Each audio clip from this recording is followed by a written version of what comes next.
So today I wanted to talk about makers markets, and I've done a few.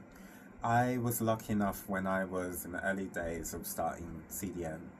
I was lucky enough to be part of a makers market called Made in Croydon here in Croydon.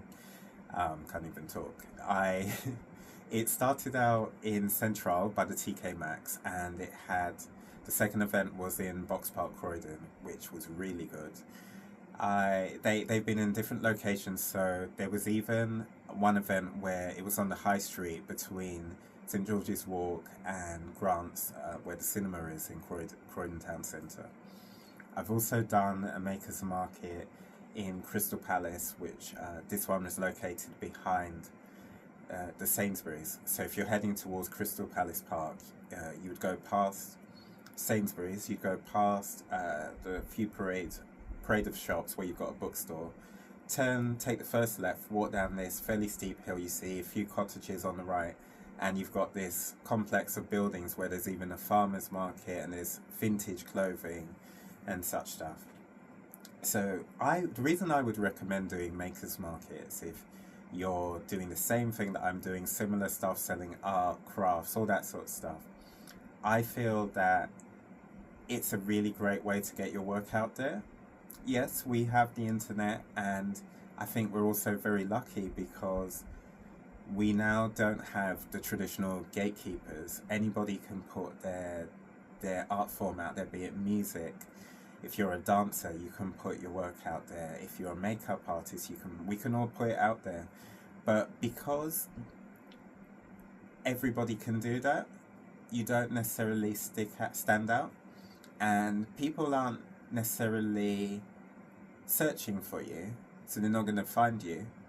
But if you're at a makers market, even though you're not going to have necessarily like a million people walking past, but people are going to be there and they're just going to happen to see you, especially if it's a really popular makers market, something like Spitalfields Market, which to me seems like in London, like a really big t-shirt market. And you see that some of this sort of stuff also just off of Brick Lane. I feel, personally for me, it was also a really great confidence booster that generally, in my experience, I got a lot of positivity. Sometimes, you might not sell a lot and you might feel a bit deflated that you haven't sold a lot, made a lot. But sometimes what happens is people, maybe it's not for them, but they see what you're doing and they recommend it to someone else, or maybe they just haven't got money at that time. This is what somebody said to me when I was doing a pop-up, that she was a bit wary of coming in because she wanted to support, but when she knew that she didn't have money, she felt that she shouldn't be in that space. And we had a lovely conversation, and we said, you can't just discredit those people, because those types of people, because they may see what you're doing. You may, as we did, talk, and then they might come back at a later stage and buy something, or they might tell other people. So I would just say, if you can, and you're getting into this whole thing, what I'm doing, anything creative, I would really recommend looking into local makers markets around where you live. They're usually in London anyway. I'm sure all of the cities have makers markets, and the price to be in them varies. Sometimes even also festivals, local community festivals, will have the opportunity to do stuff like this.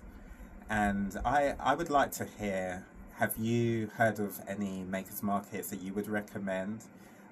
Would you like to see me doing makers markets in the near future? Have you been to them, and what do you like about them? And if you like this video, please like, subscribe and share.